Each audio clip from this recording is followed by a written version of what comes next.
Greetings, ladies and gentlemen. I am your narrator, Not-So-British-Brit, and in today's narration, we're doing The Life of a Teenage Hellworlder, Chapter 3, by u/Not-So-British-Brit, otherwise known as me. Let's begin. After Javqua had finished her food, she made her way to the bathroom. She had to wait for Tom to finish up, but once he was done, she was able to freshen up. After polishing her claws and cleaning under her scales, she was ready to leave. Tom, on the other hand, was still changing out of his mufti clothing and into his school uniform. She never realized how many pieces had to be worn by the human students. Hers only consisted of 2 pieces, the shirt and the skirt. "Tom, why are there so many pieces to your uniform?"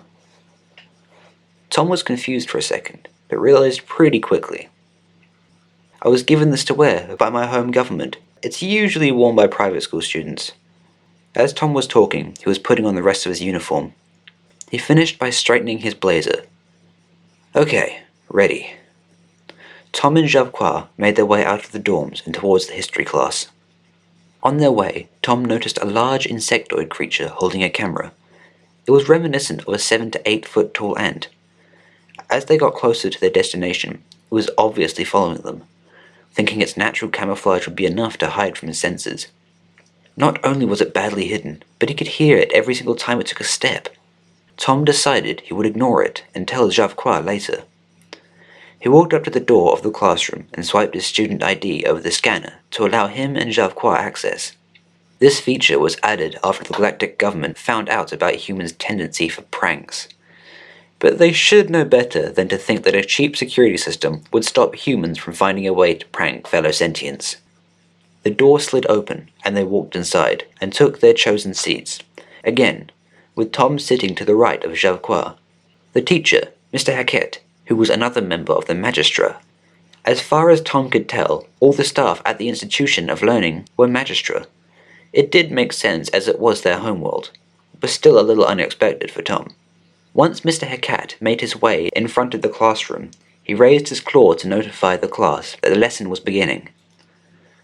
"Okay, class, today we'll be learning about the worst war in galactic history. This war was so terrible that the only way we were able to stop it was by showing the enemy our concept for nuclear weapons."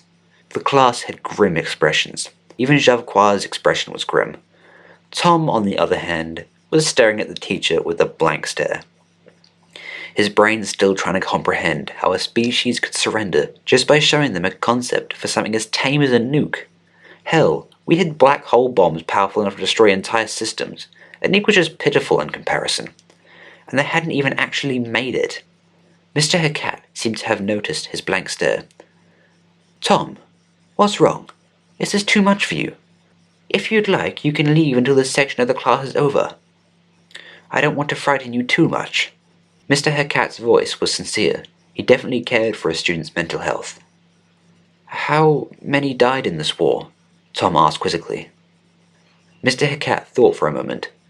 "We nearly passed 300,000 deaths. It truly was a tragedy." Mr. Hackett was definitely very sad, as his feathers were as ruffled as Tom thought physically possible. "Is that all? For the largest war the galactic government has ever fought, it's kind of minuscule. Don't get me wrong, it's sad. Just not as bad as I thought it would be. It's nowhere near as brutal as World War I, let alone World War II.